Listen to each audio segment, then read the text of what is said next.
I walked into the monthly HOA meeting like I always did, folder in hand, ready to report on last quarter's compliance logs. But this time, the air felt different. There she was, Karen Whitaker, our HOA president for the last 5 years, standing at the head of the table in her signature pink cardigan, pearls gleaming under the fluorescent lights of the Whispering Pines Community Clubhouse. She had that smile, the one that said, "I'm doing this for the good of the community," while she fined Mrs. Lopez next door for having her American flag up one day too long after Memorial Day. You know the type. Every hair sprayed into submission, voice dripping with false sweetness, and rules memorized like scripture. Standards aren't suggestions. Dear, she'd say. Meanwhile, her lawn was the only one allowed a slight imperfection because, well, she was Karen. But today, she had that Oscar-winning grin. "Everyone, I'd like to introduce our new community standards director," she announced, gesturing to the door like she was unveiling a trophy. In walked Max, her son, all teeth, tailored polo, because suits are for real jobs, and that Rolex catching the light like a beacon of "I didn't earn this." No vote, no announcement in the newsletter. Just bam, Monday he's here, and I'm supposed to support him. I've been the one keeping the violation database running for 14 years, logging every overgrown lawn, unauthorized fence, that one guy who painted his mailbox the wrong shade of beige. I built the spreadsheets, the photo logs, the appeal processes, all for a pat on the back and zero pay, because it's volunteer work for the neighborhood. The board secretary accidentally CC'd me on the welcome email titled "Onboarding Max Whitaker, Support from Rachel." Support. That's code for your life's work is now his to claim. He sauntered in late to his own welcome coffee hour, tossed his leather bag on the folding table like it was an award, and gave me a lazy nod. "You must be Rachel. Mom says you've been keeping the lights on." Appreciate it while I focus on high-level strategy moves. High-level strategy. From a guy whose biggest achievement was graduating thanks to family connections and whose idea of strategy was probably color-coding his playlist. I kept it professional. Always do. My parents didn't raise me to play power games with trust fund kids who treat neighborhood rules like their personal video game. I showed up every day at the clubhouse office, trained him politely, gave him access to every dashboard, every flowchart I'd built from scratch over a decade. And every time I did, he acted like he discovered fire. One afternoon, I overheard him on a call with a board member. I basically overhauled the entire violation tracking system in 2 days. Game changer. I should write a book titled "How to Steal Credit and Still Look Smug." At first, I laughed quietly to myself in the supply closet. Then I started documenting everything. Timestamps, emails, every single claim. He didn't like that I kept copies. He didn't like that I politely corrected his numbers in the monthly reports. He especially didn't like that during board reviews Karen would glance over at me when Max started babbling about modernizing the vibe and ask, "Is that accurate?" "Rachel, I never lied." Just nodded or said, "We can verify against the original logs." By week 3, the golden boy started snapping passive-aggressive comments in front of the other volunteers. "We really need to modernize these legacy systems. They're killing the community spirit." Legacy systems? I built those after the 2018 flood when half the neighborhood flooded because no one tracked drainage violations. They're the only reason we haven't had a city inspector shut us down since. Then came the day it got real. We were alone in the clubhouse file room because, surprise, he couldn't figure out how to print his own violation notices. I handed him the right packet, stapled, highlighted, time-stamped. He took it, stared for a second, then looked me dead in the eye. "You just here to make me look good, aren't you?" I didn't flinch, didn't sigh, just gave him that slow, calm, board-compliant smile. Then I walked out and added another entry to my private file. time-stamped with the clubhouse security camera angle noted. Word count 1,000. He came to my desk the next morning with that same smug grin and a half-assed latte he probably made his assistant fetch. Vanilla foam with positive vibes scribbled on the lid. Held it out like it was a peace offering. "Hey, Rachel," he said, leaning in like we were co-conspirators. "Quick thing. I need a small tweak in last month's West Ridge violation report. Just bump a couple delivery dates back a few days so the fine collections look like they closed before quarter end. It'll make the budget breathe easier. No big deal. No big deal. Like falsifying official HOA records was just part of the morning routine. I didn't even touch the latte. Just tilted my head and asked, "Do you have sign-off from the full board or the city compliance liaison?" He laughed. Actually laughed. "Rachel, come on. You've been here forever. Don't make this a thing. It's just optics." I kept my tone calm, the way women have to when someone with mommy's power starts testing boundaries. Policy says violation logs are final after 48 hours unless there's a procedural override. I don't have that. And even if I did, the digital trail would flag a retroactive change. "You sure you want that kind of footprint attached to your name?" His jaw twitched. Just a flicker, like someone realizing the volunteer doesn't want to dance. "You really don't get how this works, do you?" That was the moment the air changed. Next day, I found out I'd been left off the strategy sync invite, the one I created. A junior volunteer whispered, "Oh, Max said you'd catch up from the notes." Only the notes were locked behind a restricted SharePoint folder I suddenly didn't have access to. The board secretary shrugged. "It glitched. Sure. And I'm the Easter Bunny." By Friday, I was getting CC'd on threads that should have gone straight to legal. Threads where Max was forwarding my old reports and rewriting the conclusions like he'd authored them. I flagged one gently. "Just a heads up, Max, those numbers are from my July audit. If you're adapting them, you might want to update the compliance section." His reply, one line, no greeting, "Appreciate your passion. Rachel, I've worked with men like him before. They don't implode. They corrode quietly. They don't yell in meetings. They erase you from them. They don't swing fists. They swing rumors. And when those don't land, they go lower." So I stopped waiting for fairness. I started preparing.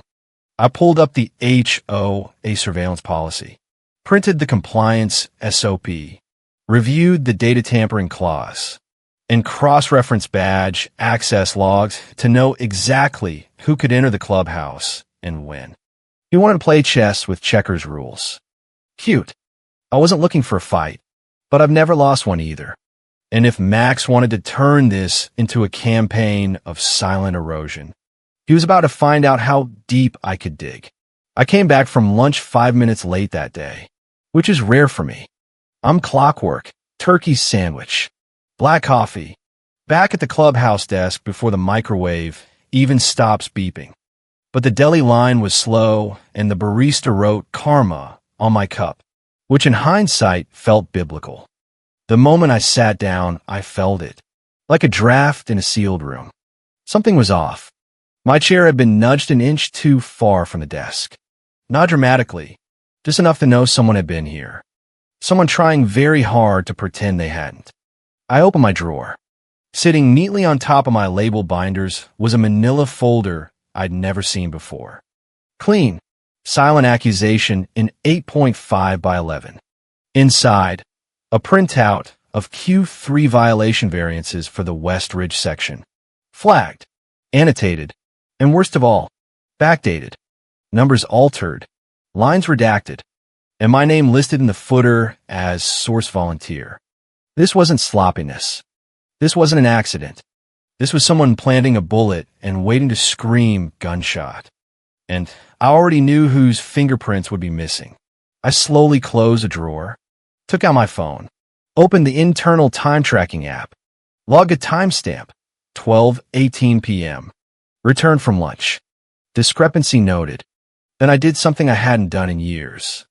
I looked up right at the corner where the clubhouse security cam sat in the ceiling tile, blinking red like a patient little eye. Then I turned. Max's briefcase. That $900 leather joke of a bag he always left by his desk like a status symbol. Sat half-zipped, gaping open like a mouth waiting to swallow secrets. And wouldn't you know it, he wasn't at his desk. Off in the micro kitchen, flirting with some new volunteer over oat milk and buzzwords. No panic, no drama. I stood up slowly, file in hand, walked over like I was returning a borrowed stapler, slid it in face down under the edge of his laptop, zipped the bag shut, walked back, sat down, logged the time again, and waited. Not for revenge, not for justice. I just wanted the camera to see what it needed to see. They came in like a SWAT team in business casual. 5 of them, clipboards in hand, moving with that practice hush that only ever means one thing. Someone's about to get lit up. Routine sweep, the lead said flatly, like we all just won volunteer of the month in the middle of a corporate crime scene. No one believed a word. Not with the city compliance officer trailing 2 steps behind. Not with the way they were already pulling badge data. And not with the way Max suddenly looked like he'd swallowed a thumbtack. They didn't wander. They beelined straight for me. Rachel Thompson, the lead, said, scanning my desk. We've had a file discrepancy flag. Mind if we take a quick look? I smiled the same one I gave Max when he tried to rewrite my reports. Of course. Would you like me to unlock it? I popped open the drawer and stepped back like I was presenting an exhibit. They flipped through. Nothing. Second drawer. Nothing. Then a pause. From across the room, one of the officers called out, Director Whitaker, I think we may have something. Every head turned. Max was still sitting stiff at his desk, pretending to work. The officer lifted the sleek black briefcase off the floor, unzipped it, pulled out the folder, scanned the pages, then handed it to the compliance officer. Silence felt like a dropped curtain. Max started to speak, but all that came out was wait. The lead held up a hand. We'll need to step into the conference room. No one breathed. No one moved. Even the volunteer who usually typed like her keyboard owed her money had frozen mid-email. Just wide eyes, stale coffee, and the sound of Max's breathing shifting into panic. I didn't say a word, just turned back to my screen and opened my inbox like it was any other Tuesday. Cool on the outside, but inside I was standing on a tightrope above a bonfire. The clubhouse went into silent lockdown mode, not with sirens, but with badge scanners blinking red and doors locking like they'd received bad news.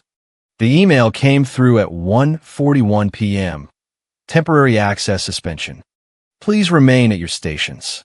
Every terminal buzzed at once. Across the hall, Max was pacing, shoulders twitching, pulling out his phone, unlocking it, locking it again. That performative panic. Like if he looked busy enough, no one would smell the smoke leaking out of his career. The city compliance officer came in without pleasantries.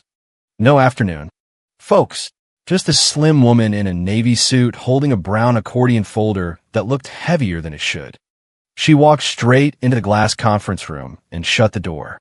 Whispers curled through the cubicles like cigarette smoke. They found something in his briefcase. Q3 variances. Wasn't that flagged last month?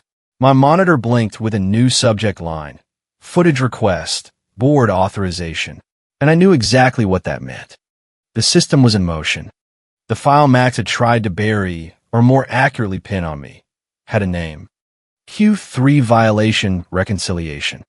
Internal use only. And that label wasn't just bureaucratic fluff. It meant the file couldn't be moved or edited without alerting compliance. It had been flagged. I remember the code. I wrote the protocol that triggers a compliance ping when a file with that tag is touched without clearance. 2 weeks ago, I'd submitted an anonymous internal audit request for my home network. Just enough detail to raise the alarm. Just vague enough not to trace back unless you knew what you were looking for. Max was called into the conference room. He dragged his feet like a child summoned to the principal. 10 minutes later, the door opened again. I didn't put that file there, he said. Voice wobbling. Someone planted it. This is a setup. No one answered. They didn't need to. The board chair had personally requested the surveillance tapes. Not just badge logs. Full footage because someone up top had finally realized the golden boy might be radioactive. And just outside that glass wall, I sat perfectly still, watching everything through the reflection on my darkened screen. Cold. Quiet. Watching him melt by degrees. He still thought he could spin it. He still didn't know the camera had seen it all. The boardroom was dead silent. The kind of silence you only hear when reputations are about to die. No fingers tapping, no paper shuffling, just the low hum of the playback system as the footage loaded. Timestamp blinking like a metronome of doom. 12:13 p.m. The hallway empty. 12:14 p.m. Max appeared, walking fast, but trying to look casual. The same fake swagger he wore when he strutted into meetings 5 minutes late. He glanced around, hand into his jacket, pulled out the manila folder. They watched him crouch beside my desk, slide open the drawer, look over his shoulder, then place the file inside. A beat. He closed it, walked away trying way too hard not to run. 12:17 p.m. I came back from lunch, sat down, unlocked the drawer, froze. They watched me stare at the folder, close it slowly, glance up at camera 6. 12:19 p.m. I stood, took the file, walked to Max's desk, unzipped his briefcase, slid it in, zipped it shut, returned to my seat like nothing happened. The room might as well have been a tomb. The board chair leaned forward, breath held. Then the footage froze on Max returning to his desk minutes later, never noticing the ticking time bomb in his own bag. The board chair stood slow and controlled. His chair didn't scrape. His voice didn't rise. He didn't even look at the others when he said, "Send that to my office." He walked out without another word. The door clicked shut, and just like that, the myth of Max Whitaker began to die frame by incriminating frame. Karen burst in hot, like a woman used to the world rearranging itself to fit her temper. Blazer yanked loose, forehead glistening, voice pitched just high enough to sound panicked, but still trying to pass as firm. "Where is she?" She snapped at the poor receptionist outside compliance. "I want to speak to whoever's in charge of this witch hunt." Inside the frosted glass office, heads turned. No one moved. She shoved past the desk and stormed into the main corridor, shouting louder now. "This is a misunderstanding. You don't ambush someone like this without cause. My son is not a criminal." That's when the board chair's assistant, calm as a sniper, stepped out and said quietly, "Ma'am, the chair has already escalated this to the county authorities. It's out of internal hands." You could hear a pin drop. Karen's jaw clenched. "You're saying what? You're calling the sheriff on my son?" No one answered. And from where I stood, just down the hallway, half shielded by the server room door, I watched it all. Silent. Invisible. Not smug. Not gloating. Just present. A junior volunteer leaned toward her colleague and whispered what would later become the unofficial obituary. "Chain of custody is clean. It's over." Karen's face drained. She looked around like she expected someone to back her up, to step in and say it was all a big mistake. But all she saw were closed doors and lowered eyes. People pretending to answer emails. Phones that suddenly needed checking. The invisible curtain that falls when the power you thought you had burns off in the light. I didn't move, didn't twitch. Just sipped my coffee and watched her little empire crumble through security glass and over-polished tile. Later that day, it confirmed what I already knew.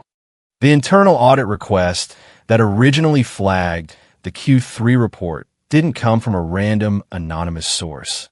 It came from my home IP filed under a burner alias I'd created 3 years ago during a compliance overhaul.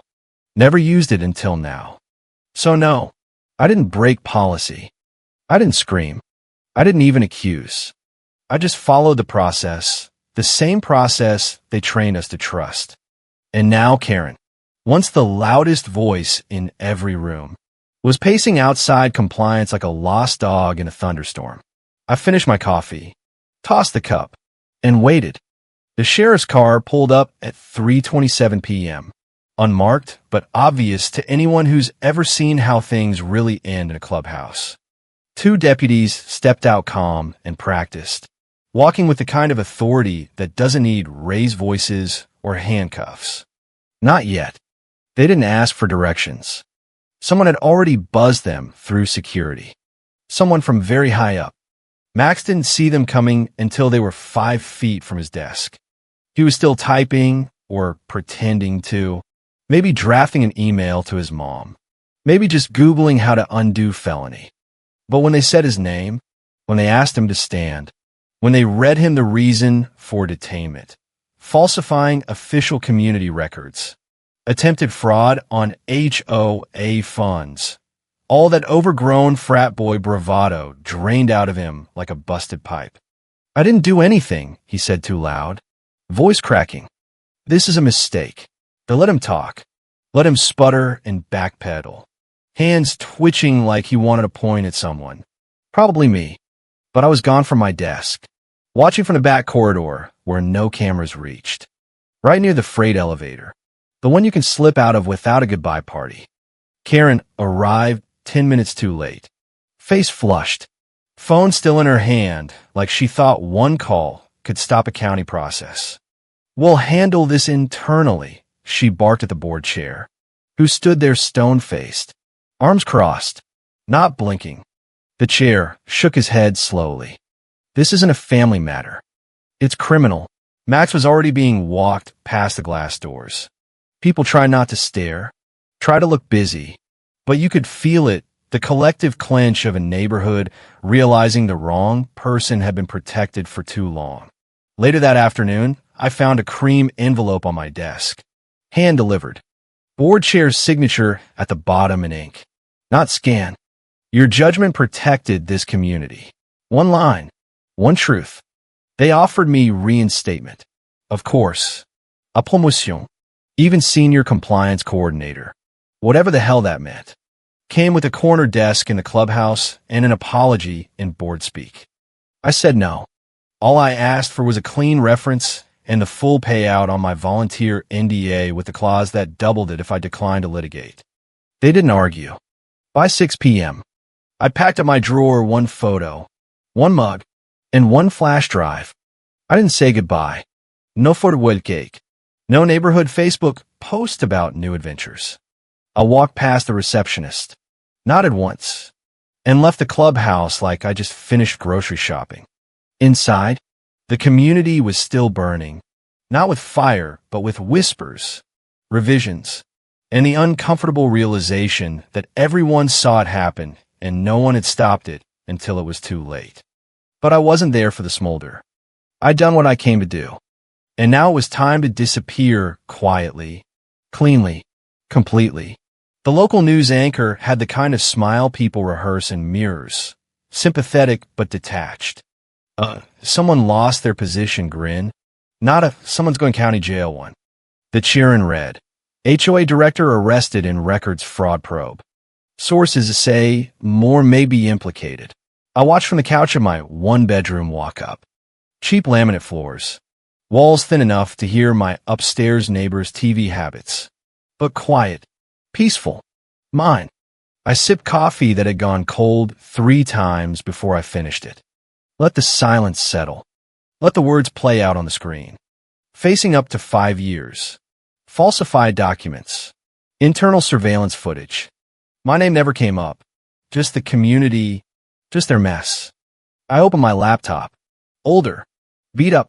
Covered in a dull sticker that said, "Trust the system." I typed the passphrase into an encrypted vault. Not a password. A phrase. You're only invisible until you're not useful anymore. The folder opened. There it was. Camera 8. They never knew about Camera 8. Facilities didn't install it.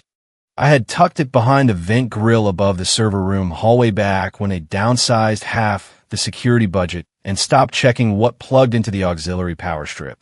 Infrared, audio capable, synced to a cloud archive I controlled. The file I clicked on was from 3 days before Max ever touched that folder. Date-stamped clean audio. Karen leaning in, whispering to her son like they were passing secrets over a campfire. Just slip it in. She won't fight. Rachel's too smart to cause a scene. Not angry. Not hurried. Just matter of fact. Like betrayal was just another line item in the quarterly plan. The audio clipped off as Max nodded and walked away. Folder already in hand. I sat back, eyes on the paused frame of Karen mid-whisper. Mid-lie. Then I dragged the video into a separate folder. One label for when they come back. Encrypted it again. Triple layered. Closed the laptop. Locked it in the drawer with the rest of my quiet little arsenal flash drives. Signed letters. Time-stamped printouts. Things that don't make noise, but end careers. I didn't send it to anyone. Didn't need to. They'd already done the damage themselves. I stood, stretched, poured the rest of the coffee into the sink. I didn't need to win. I just needed them to prove who they were on camera. And they did. Every single frame. The neighborhood is quieter now. Lawns are still perfect, but the fines have slowed. Karen stepped down for personal reasons. Max is out on bail fighting charges that won't go away. And me? I sit on my porch most evenings, watching the sunset over whispering pines, that little smile playing at the corners of my mouth. The one that says I kept the receipts. All of them. Because in this HOA game, the real power isn't the pink cardigan or the Rolex. It's knowing exactly when to stay silent and exactly when to let the camera speak for you. And they spoke loud.